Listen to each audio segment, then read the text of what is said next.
오늘은 주의 전을 사모하는 열심이라는 제목으로 잠시 말씀을 상고하고 은혜를 나누기 원합니다. 한 과학 단체에서 한 실험을 했다고 합니다. 사람의 몸이 마음의 생각에 따라 어떤 변화와 반응이 있는지를 알아보기 위해서 흥미로운 실험을 했다고 합니다. 실험 대상자는 20명을 10명씩 나누어서 한 집단에게는 따뜻한 우유를 마시게 했고요. 한 집단에는 커피를 각각 주어 마시게 했습니다. 그리고 실제로 잠에 미치는 영향이 있는지를 조사하는 실험이었습니다. 그래서 실험 결과 따뜻한 우유를 마신 10명은 편안히 잠을 들었다 이렇게 이야기를 해주었고, 나머지 이 한 팀은 커피를 마신 10명은 잠을 제대로 이루지 못했다 이렇게 보고를 했다고 합니다. 그런데 이 실험의 흥미로운 점은 무엇이냐면 이 따뜻한 우유 안에는 커피보다 많은 약 2배 가량 많은 카페인을 넣었다고 해요. 실험에 쓰인 그리고 그 커피는 90% 이상 카페인을 제거한 그 커피를 마시게 했다고 합니다. 즉 결과적으로 우리가 보통 알고 있는 카페인이 잠을 방해한다는 이론의 정반대의 결과가 나온 것이죠. 실제로 자신이 마시는 것보다 내 마음의 상태와 내 생각이 우리의 몸을 또 그렇게 지배하는 그런 결과를 낳은 것을 볼 수 있습니다. 이 재미있는 실험은 이 선입견에 대한 실험이었습니다. 사람이 선입견이나 상식, 세상이 이미 알고 있는 통용되는 이론에 아무 의심 없이 그것을 다 받아들인다는 것을 보여주는 실험입니다. 여러분, 우리가 세상을 살면서도 우리가 가지고 있던 이 선입견이나 생각을 먼저 가지고 세상을 살 때가 참 많습니다. 특별히 우리 믿는 성도들은 그런 선입견이나 생각을 주의 말씀을 대할 때, 주의 성도들을 대할 때, 주님의 몸 대신 이 교회를 대할 때도 그러한 선입견과 생각으로 먼저 대할 때가 많이 있음을 알 수 있습니다. 오늘 본문은 무엇을 말하냐면, 먼저 저와 여러분에게 교회에 대한 선입견을 내려놓고 오직 교회의 주인이 예수님이다, 또 그 예수님을 예배하는 자, 그 예수님은 예배하는 자를 찾으신다는 사실, 그리고 마지막으로 성도는 십자가의 예수 그리스도의 사랑을 바라보며 나아가야 된다라는 사실을 말해주고 있습니다. 이 사실을 함께 깨닫고 도전받기를 원합니다. 첫 번째로 나눌 내용은 바로 교회의 주인이 예수님이다라고 하는 사실입니다. 여러분, 일요일은 사람들에 의해서 여러 가지로 불려지지요. 대부분의 사람들에게는 일요일, 썬데이, 일요일이라고 불려지고요. 공휴일이라고도 불러집니다. 예수님을 믿는 사람들은 일요일을 예수님의 부활의 날로 알고 성경에 일컫는 안식의 날로 여기죠. 그래서 안식일이라고 말하기도 하고요. 또 주님이 부활하신 날이니 주님의 날, 부활의 날, 줄여서 주님의 날, 주일 이렇게 이야기를 합니다.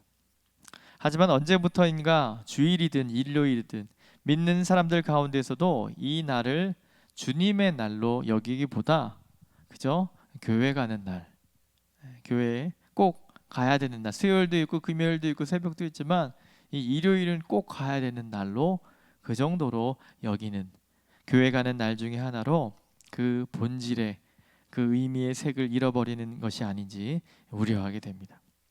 오늘 본문을 먼저 보시면 13절을 보시면 이와 비슷한 양상이 우리에게 보여주고 있는데, 바로 13절을 보니까 유대인의 유월절이 가까운지라 예수께서 예루살렘으로 올라가셨더니, 이 짤막한 내용을 우리에게 보여주는데, 여러분 유월절이 어떤 날이고 어떤 의미가 있는지는 지난 우리 주일 예배 가운데 잘 우리가 나누고 우리가 받았습니다. 그런데 이 유월절을 이야기할 때 이 요한복음의 저자 요한은 이 날이 누구의 유월절이라고 말하냐면 유대인의 유월절이라고 이야기를 했다는 거죠. 요한이 보았을 때 이 날은 유대인들이 의례히 지키는 그런 하나의 명절로 보았다라고 하는 사실입니다. 그리고 그때 예수님은 예루살렘으로 올라가셨다.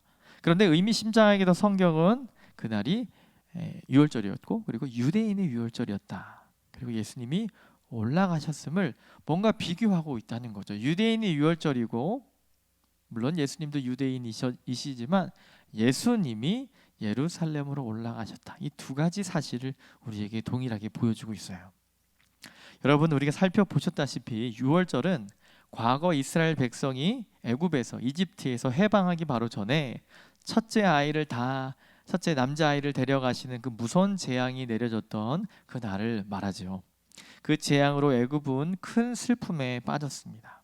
하지만 여호와 하나님의 말씀을 순종했던 사람들은 그 재앙에서 건짐을 받게 되었죠. 유월절, 한자어고 넘어갈 월자이더라고요. 넘어가는 거죠. 그 재앙이, 저주가 넘어간다, 이런 의미를 담고 있었죠. 무서운 재앙이 넘어가 재앙으로부터 건짐을 받은 날, 그 날이 유월절이었고, 또 유월절은 이스라엘 백성에게 있어서는 죽음으로부터 건짐받을 뿐 아니라 오랜 시간 힘들었던 이 종살이, 어떻게 본다면 우리나라로 비교하면 광복의 날이 아닐까, 이렇게 볼 수 있죠. 종살이의 해방을 가져온 날이었어요. 그런데 이러한 유월절이 이제 시대를 거듭하게 되었죠. 지금 요한복음이 적혀 있는 그 기록, 예수님이 올라가셨을 때 그 즈음에 되면 유월절은 굉장히 많은 횟수를 거듭하며 유대인들에게는 하나의 절기가 되었죠. 율법에 따르면 이 절기를 꼭 지키라고 명할 정도로 전국 각지에 있는 이 유대인들이, 예루살렘 성전이 거기 있으니까요, 다 일로 모여 들었던 것이죠. 남다른 마음으로 절기를 지켰던 처음, 또 조상들의 마음과는 달리 예루살렘을 향하는 유대인들의 행동은 전통과 관습에 의한 의례적으로, 관습적으로 행해졌던 행동이었을 겁니다. 가슴 깊은 묵상 없이 오랜 기간 그 일을 의미 없이 답습해 온 유대인의 유월절이 바로 오늘도 펼쳐지고 있었어요. 그런데 대조적으로 이날 예수님은 예루살렘에 오시는 모습을 드러내고 있어요. 자, 유대인의 유월절과 예수님이 예루살렘에 올라가는 것은 전혀 다른 일입니다. 왜냐하면 예수님은 누구이시기 때문입니까? 그 성전의 주인이시기 때문이에요. 그분은 하나님께 올릴 참 영광과 예배의 감격을 위해서 성전을 향해 예루살렘으로 올라가시는 거였죠. 그분은 어떤 전통이나 관습이나 어떤 형식을 위해서 가신 것이 아니었고 하나님께 예배하기 위한 그 걸음이었습니다. 요한은 이것을 굉장히 대조적으로 우리에게 보여주고 있습니다. 이런 사실은 오늘날 우리에게 도전을 줍니다. 우리는 과연 어떤 모습으로 주일과 또 우리가 익숙한 이 예배의 날, 예배를 어떻게 우리가 대하고 있는가, 어떤 태도로 우리가 예배에 임하고 있는가. 많은 경우 그날에 주실 은혜의 사모함 없이 교회에 오는 것으로 자신의 도리를 다한 것으로 여기는 사람들이 적지 않은 것을 볼 때 우리는 고민할 수밖에 없는 것입니다. 당시 많은 사람들의 발걸음은 유월절을 맞아 전국에서 이 수도로, 이 예루살렘 성전으로 향했어요. 그러나 한 분의 발걸음은 남달랐습니다. 그날의 그 유월절의 주인이 되신 분, 그날의 의미가 되시는 분, 유월절의 주인이 되셨고 유월절의 어린 양으로서 우리를 위해 십자가에서 목숨을 버리신 그 예수 그리스도, 그분의 발걸음은 달랐습니다. 영원한 유월절 어린 양 되시는 예수님으로 인해 우리는 오늘날 더 이상 이 절기를 지키진 않습니다. 그러나 그 절기가 가지고 있는 그 의미는 우리가 매일매일 예수님께서 유월절 어린 양 되심을 믿고 늘 우리는 그렇게 우리의 신앙을 고백하는 것입니다. 우리가 큰 죄악의 죽음에서 건짐받게 된 것을 믿는 것이 우리에게 남아있는 일이죠. 여러분, 그 완성의 날이 바로 우리가 매주 일요일 그 날을 주일로, 예수님이 부활하신 날로, 그 안식일로 삼고 주님의 날로 선포하고 우리 기도하고 예배하죠. 우리는 이렇게 주일이 올 때마다, 또 예배의 날이 올 때마다 이렇게 고백해야 합니다. 주님, 이 날이 주님의 날입니다. 이 날의 주인이 예수님 당신이십니다. 주님의 뜻과 주님의 생각이 오늘 하루 가운데, 이 예배 가운데 하나님 제 마음을 다스려 달라고, 여러분 그렇게 우리가 주일을 준비해야 될 줄 믿습니다. 우리 늘 이제 수요예배 오시는 우리 어른들, 장로님들 포함해서 믿음의 선배님들, 또 우리 한국교회 많은 우리 선배님들이 하셨던 행동이 무엇입니까? 예배 전에 준비하며 말씀 전하실 목사님을 위해 기도했고 예배를 위해서 기도하고 준비했지요. 여러분, 이 모습이 바로 진정한 예배의 주인이 누군지를 알고 예배를 사모하는 마음이 무엇인지 아는 사람이 할 수 있는 행동입니다. 바로 그것이 오늘날 이 시대에도 계속 되어야 된다는 사실입니다. 그렇기 때문에 바울 사도는 그 고백으로 세워진 교회의 머리가 예수 그리스도라고 말했습니다. 여러분, 그분이 없는, 예수님이 없는 교회가 있다면, 예수님이 없는 유월절이 있다면 그것은 사람들의 기억 속에 잠깐 있다가 사라지는, 기록은 있을지 모르지만 형체를 찾아볼 수 없는 형식화된 유대인의 유월절과 같게 되는 것입니다. 사랑하는 성도 여러분, 유월절 어린 양 되신 예수님으로 말미암아 우리가 새로운 피조물 된 것을 믿으시기를 바랍니다. 만약 이 사실 위에 우리 교회가 저와 여러분이 세워진 교회라면 매주 여러분 안에서 반복되는 예배에 인간의 전통과 인간의 관습이 아닌 주님을 경외하며 주인 되신 예수님의 사랑이 가득하게 될 영광의 예배, 그 날을 꿈꾸는 저와 여러분 되기를 축원합니다. 두 번째로 우리가 크게 나눌 내용은 주님이 예배하는 사람을 찾으신다는 사실입니다. 자, 이제는 본문이 예루살렘 성전에 도착을 이제 하시죠. 예수님은 놀랍게도 성전 안에 장사꾼들로 문전성시를 이루는 광경을 보게 되시죠. 사실 본문에 나타난 성전 안이라고 표현된 것은 전체적인 성전을 복합해서 칭할 때 말합니다. 여러 가지 내용들을 통해 유추해 보았을 때는 본문에 등장한 장사꾼의 이런 행동들은 이 예배당 안에서 이루어진 것이 아니라 이방인의 뜰이라고 하는 곳에서 일어난 일로 우리가 봅니다. 오늘날로 비유하자면 교회 현관 로비 정도가 아닐까 이렇게 생각하면 좋을 것 같습니다. 여하튼 예배를 앞둔 예수님은 그의 본인의 눈앞에서 벌어지는 소와 양과 비둘기를 팔고 있는 모습, 로마 주화를 유대인들이 사용했던 주화였던 두로 사람의 화폐로 환전해 주는 환전상들의 모습을 보게 되신 거죠. 본문 14절 보시면 첫 구절이 이렇게 되어 있습니다. 물론 한글 성경에는 분명하게 나와 있지는 않지만 성경 원어를 보면 우리 주님이 올라가신 다음에 찾으셨다 이렇게 되어 있어요. 찾으셨다, 무언가 찾으셨다고 되어 있습니다. 예수님께서 성전 안에서 무엇인가 찾으셨어요.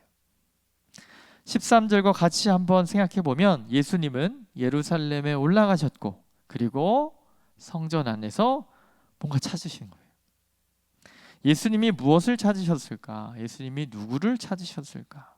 예수님이 성전 안에서 찾고 싶으셨던 자들이 오늘 본문이 보여주는 대로 그 상인들은 아니었을 것 같습니다. 예수님은 영과 진리로 예배하기 위해 나온 자들을 찾으시는 줄 우리는 믿습니다. 여러분, 그것은 분명한 사실입니다. 주님은 예배하는 자를 찾으신다는 사실을 여러분 믿으시기를 바랍니다. 자, 그렇다면 왜 그날 성전 안에서는 그와 같은 상인들이 참 많이 있었을까? 당시 많은 사람들은 하나님께 드릴 제물을 예루살렘 안에서 구입했다는 것을 여러 문헌을 통해 보면 알 수 있어요. 당연히 이해될 수 있는 부분이죠. 저기 위에 갈릴리에 사는 사람이나 저기 남쪽에 사는 사람이나 서쪽에 사는 사람이나 동쪽에 사는 사람이나 유월절을 지키기 위해서 제물을 가지고 와야 되는데 흠 없어야 되잖아요. 데리고 오다 보면 이 동물이 다칠 수도 있고 하니까 그냥 적절한 돈을 구비해 와서 예루살렘에 와서 구입을 하는 것, 충분히 이해될 수 있는 내용이겠죠. 그래서 그런 배려를 위해서 이런 일들이 있어지게 됐던 거죠. 그래서 긴 시간 여행을 하는 것이 쉽지 않기 때문에 순례객들과 제사를 드릴 사람들을 위해서 예루살렘 성전 지도자들은 그 사람들을 위해서 마지막으로 제물을 구입할 수 있는 처소를 배려해서 예배드리기 직전인, 어쩌면 가장 가까운 곳인 마지막 관문 이렇게 볼 수 있겠죠. 이방인의 뜰에 배치를 한 것이었습니다. 이것은 순례객을 향한 생각한 아름다운 배려라고도 생각할 수 있습니다. 또 당시 성전에 예물을 드리기 위해서는 반드시 환전하는 자들이 필요했어요. 왜냐하면 당시는 로마 제국의 지배를 받는 처지이기 때문에 유대인들은 자체적으로 이 동전을 만들 수 없었다고 해요. 그래서 로마인들에 의해서 허락되지 않기 때문에 로마 주화를 써야 되는데 거기는 누가 그려져 있죠? 그래서 이것은 거룩하지 못하다고 생각한 거예요. 그 로마의 가이사의 얼굴이 그려져 있으니까. 그래서 환전을 했던 거예요. 그래서 환전상이 필요했던 겁니다. 그래서 두로인의 화폐를 바꾸어서 성전세로 지불하도록 그런 상황이었습니다. 여하튼 이와 같은 유대 지도자들의 노력은 인정할 수 있습니다. 순례객들을 섬기고 그들을 배려해서 보다 나은 예배 환경을 만들고 더 쉽고 간편하게 절기를 지킬 수 있으니 얼마나 하나님께 영광이 되는 처사인가, 이렇게 생각할 수 있습니다. 그러나 여러분, 이 일이 시작은 그럴 수 있습니다. 그러나 이 일이 계속 진행되는 가운데 어떻게 되는 것이죠? 우리 인간은 늘 우리 안에 이기적인 마음들과 죄악된 마음들 때문에 타락할 수밖에 없는 거죠. 이러한 일은 죄로 인해 참남해진 인간의 정서를 과소평가하는 일입니다. 그들이 주의 전을 사모한다고 생각했던, 예배를 섬긴다고 생각했던 그 열심은 어떻게 됐습니까? 오늘 본문에 보니까 예수님의 진노를 불러오는 결과를 낳았습니다. 무슨 말입니까? 유대 지도자들의 잘난 배려는 판매하는 상인들의 횡포로 인해서 모든 순례객들로부터 부당한 이익을 취하게 되었습니다. 여러분, 당시 기록을 한번 보았어요. 여기 보시면 비둘기를 파는 사람에게 예수님이 말을 해요. 이것을 가져가라, 이런 얘기. 그러니까 비둘기 파는 그 사람들에게만 예수님이 뭐라고 한 것처럼 보일 수는 있습니다. 다 통칭해서 그렇게 장사하고 있는 이들에게 주님이 질타한 것이지만, 여하튼 비둘기 파는 자들에게 예수님이 말씀하셨다라고 하는 표현도 주목해 볼 수 있어요. 왜 비둘기를 팔았을까요? 비둘기는 가장, 아시죠? 우리가 소유가 가장 넉넉하지 못한 사람들을 위한 가장 작은 예물 중에 하나였죠. 당연히 그것을 구입하는 분들은 넉넉지 않은 형편 가운데 하나님께 예배하려고 그렇게 한 마리를 사야 됐던 것이죠. 그런데 그 가격이 15배 이상으로 판매가 됐다고 해요. 15배. 물론 여러분, 예를 들면 우리가 산에 가서 산 위에서 물을 사 먹는 것과 밑에서 물을 사 먹는 것과 유통 과정과 이런 게 다르다는 건 물론 압니다. 그러나 15배 혹 그 이상은 당연히 이해할 수 없는 상식선 밖에 있는 일들이죠. 무슨 얘기죠? 반드시 악의와 자신들의 이익과 이것을 인간의 횡포라고 할 수밖에 없는 것이죠. 왜 그분들이 그 15배 이상이 되는 그 이익을 취했을까요? 당연히 그것은 어떻게 될까요? 자리세를 위해서 유대 종교 지도자들에게 다 상납을 하는 것이었고, 그 자리를 그렇게 자기들도 먹이사슬 가운데 있었던 것이죠. 그 이익은 다시 유대 지도자들의 주머니로 들어가게 된 지경에 이르렀기 때문에 그곳에 일어나는 그 일은 정말 예수님 말씀대로 속이고 그 이익이 다 돌고 있는, 정말로 만민의 기도하는 아버지의 집이 장사의 도둑의 구렬이다, 이렇게 옛날에 되어 있었는데요. 도둑이 있는 그 곳이 된 것이죠. 극빈자를 위한 재물이었던 비둘기의 가격이 평소에 15배로 성전 안에서 거래되었다면 그들의 횡포와 탐욕이 얼마나 지독했는가를 알 수 있는 것이죠. 우리 주님은 찾으셨을 거예요.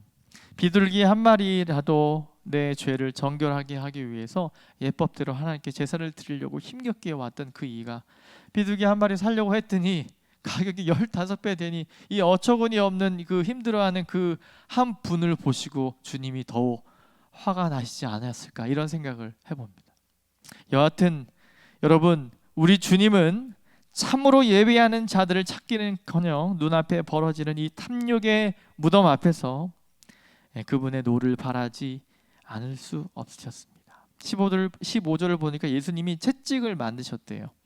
우리 다른 공간복음에 보면 허리에 띠를 풀으셔서 채찍을 만드셨다. 예수님이 이 장면만큼 이렇게 거칠고 이런 행동을 한 적이 없으시죠. 우리 주님은 정말 온유하신 분인데 이 일을 행하십니다. 채찍을 만드시고 성전으로부터 양과 소뿐만 아니라 모든 것을 다 몰아내시죠. 환전상들의 동전을 다 엎으셨어요. 그 로마의 동전들이 여러분 떨어지고 있는 것을 여러분 상상해 보세요. 분주하고 복잡했던 이방인의 뜰 안에서 초라한 옷차림을 한 마른 체격의 한 청년, 예수님이 30대 초반이셨으니까요. 뭐 얼마나 등치가 있으셨겠습니까? 그 호리호리한 그분이, 청년이, 젊은 청년이 갑자기 막 그렇게 난장판을 피우는 거 아니겠습니까? 그런데 여러분, 재밌는 장면은 그 다음이 있어요. 그렇게 한 마른 체격의 한 청년이 채찍을 만들어서 소와 양을 다 몰아내고, 그러니까 뭐 동물들이 막 뛰어가고 난리가 난 거잖아요. 그런데 그 상황에서 어떤 누구도 그 상황을 말리는 사람이 없었습니다. 보통 같으면 군인들이 막 와서 이렇게 왜 이런 일을 행하는 거라고 해서 잡을 수 있지 않습니까? 충분히 우리 예수님 잡고 이제 골고다, 여러분 그때는 정말 그렇게 잔혹하게 데려가더니만 이곳에는 아무도 어떠한 말도 하지 않았다는 놀라운 기록이 나와요. 여러분, 왜 그랬을까요? 왜 한 청년의 이 의로운 분노 앞에, 의롭다고 하는 건 제 평가고요, 어쩌면 한 청년의 이 분노 앞에 왜 아무도 아무 말도 못했을까요? 그들도 무엇이 잘못되고 있는지 알고 있었기 때문입니다. 이 곳에서 이런 일을 하는 것이 본인들도 탐탁지 않았기 때문인 것이죠. 그 상인들도 대제사장들과 서기관들에 의해서 말도 안 되는 이자와 이유를 조종당한 제2의 피해자라고 볼 수 있었기 때문에, 여하튼 그들 중에 아무도 주님이 찾는 예배자는 없었습니다. 예배를 위해서, 또 예배를 돕기 위해서 만들어진 제도와 장치와 사람들이 오히려 어떻게 된 거예요? 우리 안에 연약함 때문에 어떻게 된 거죠? 하나님께 나아가서 참 예배를 드릴 그런 연약한 사람들을 넘어뜨리게 만들고, 정말 그렇게 참 예배를 내 안에서 망치고 있고, 나 스스로가 나를 스스로 걸려 넘어뜨리는 그런 일을 하고 있지 않은가 생각해 보십시오. 저는 이런 일화들을 많이 보게 되었습니다. 어떤 교회는 교회 안에서 카펫을, 바닥에 옛날 과거에 카펫으로 많이 했었지 않습니까? 카펫의 색깔을 골라야 되는데 어느 장로님은 빨간색으로 해야 된다, 어떤 장로님들은 검은색으로 해야 된다, 때가 많이 타니까. 그래서 어떻게 됐다는 거예요? 빨간색 카페트를 원하시는 분과 그렇지 않은 분과 갈라졌다고 하는 웃지 못할 이야기가 실제 한국 교회 안에 있었습니다. 여러분, 우리 교회는 늘, 제가 이제 작년에 끝에 이 김장을 하는 모습을 보고 참 은혜가 많구나 이런 생각이 들었어요. 그런데 제가 과거에 경험했던 교회들은, 교회에 김장을 하게 되면 전라도 출신의 권사님들은 이렇게 김장을, 여러 방식들이 너무 다르잖아요. 이렇게 절여야 되고, 이렇게 양념해야 되고, 이렇게 속을 써야 되는데, 다른 지역의 출신 우리 권사님들은 어떻게 해요? 그건 그렇게 하면 안 된다. 은혜 있게 우리 성도들에게 늘 매주 먹을 이 김치를 위해서 사랑과 섬김의 마음으로 왔다가 어떤 마음으로 돌아가죠? 그런 여러 가지 복잡한 마음으로 돌아가는 경우. 물론 그럴 수 있죠. 당연히 그럴 수 있습니다만, 그러나 여러분, 그런 정황 가운데 우리 스스로의 마음을 한번 돌아보자는 것이죠. 우리의 열정과 주님의 교회를 섬기기 위한 아름다운 열정의 시작은 너무 아름답습니다.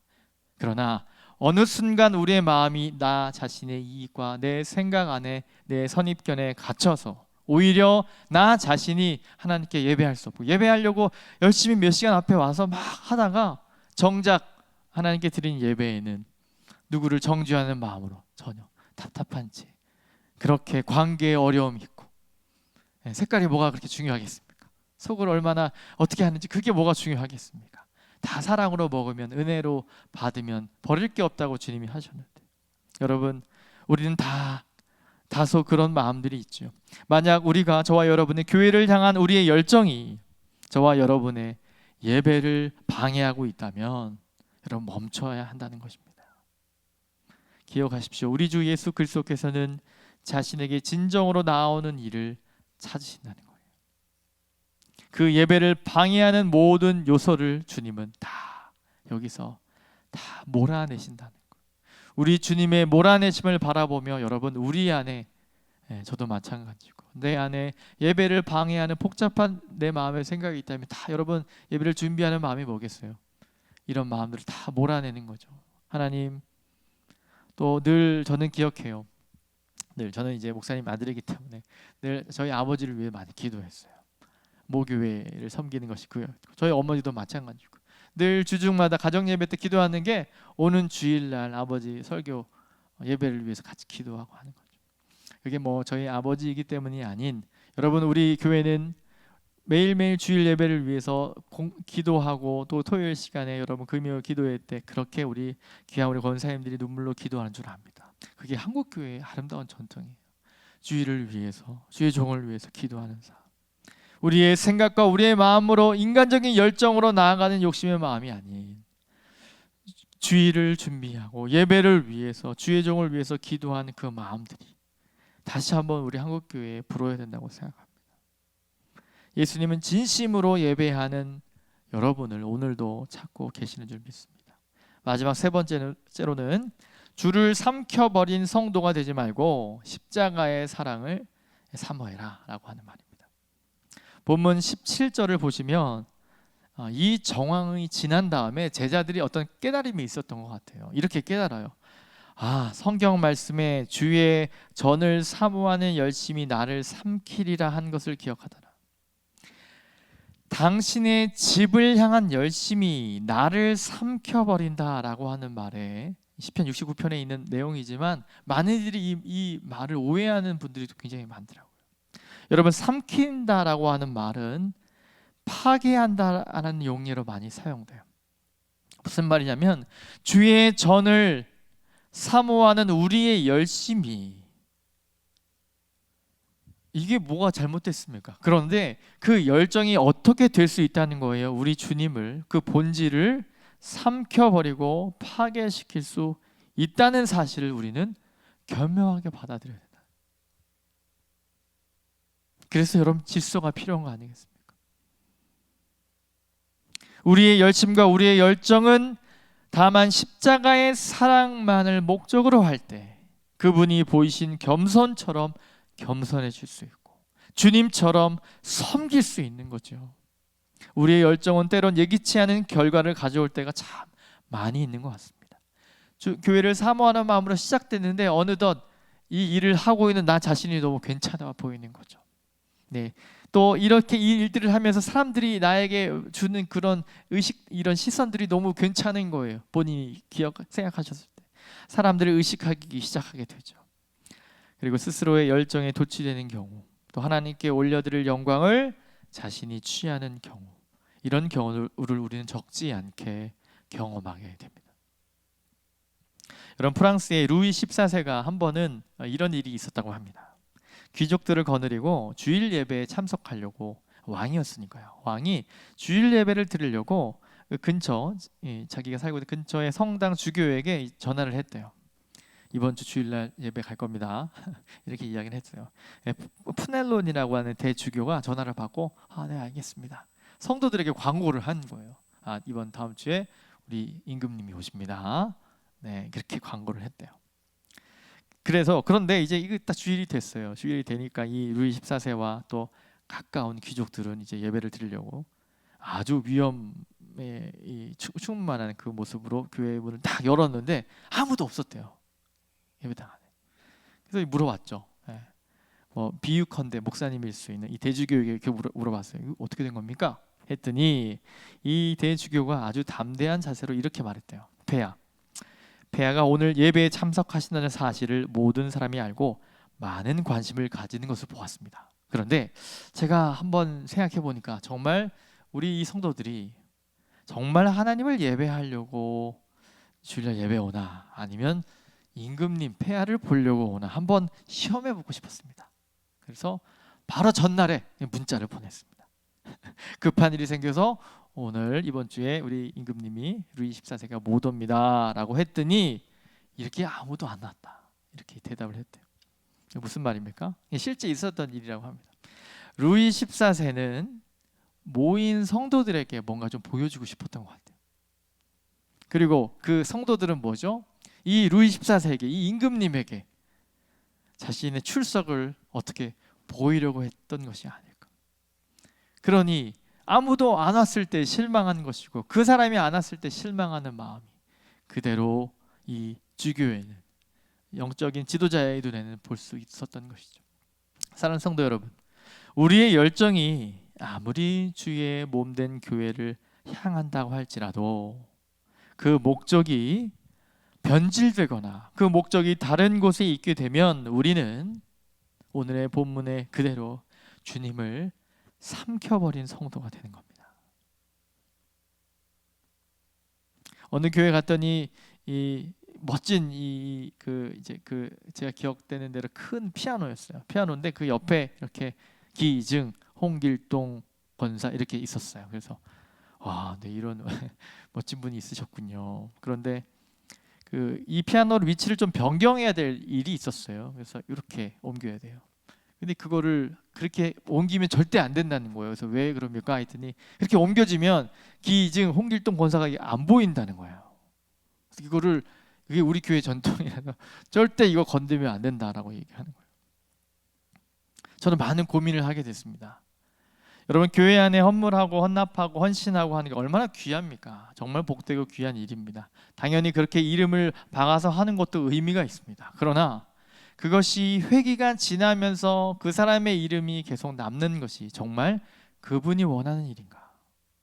정말 주의 전을 사모하면서 눈물로 그분을 헌납하셨을 텐데 정말 이것이 유물이 되어서 교회 안에서 남아있는다면 결코 캐톨릭에 남아있는 성상과 다를 게 무엇일까?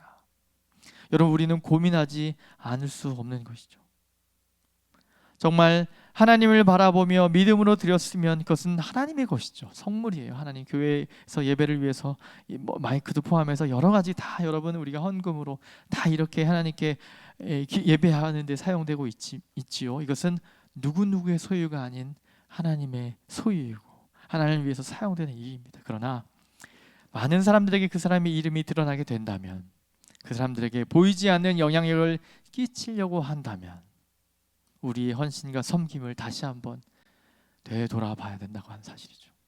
말씀을 정리하겠습니다. 우리의 열정은 어떻습니까? 저와 여러분의 열정은 어떻습니까? 교회를 위한 헌신과 열정의 시간이 혹시라도 자신을 위해 교회 안에 영향력을 행사할 자신의 가치에 사용되고 있는지 여러분 자문해 보십시오.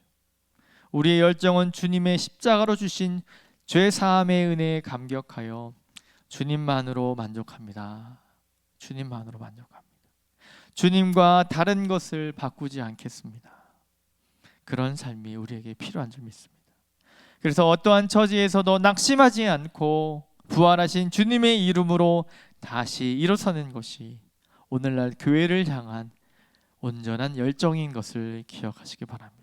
오늘의 주인과 이 교회의 주인은 바로 누구도 아닌, 저도 아닌, 여러분도 아닌 우리 구주 예수 그리스도이심을 늘 고백하십시오. 그리고 계속 그 일을 해 주십시오. 그리고 진심으로 예배하는 자가 되십시오. 마지막으로 십자가의 사랑을 사모하고 그분을 따르기에 충성하는 저와 여러분 되기를 주님의 이름으로 축원합니다. 아멘. 시간 같이 말씀을 기억하며 기도하기를 원합니다.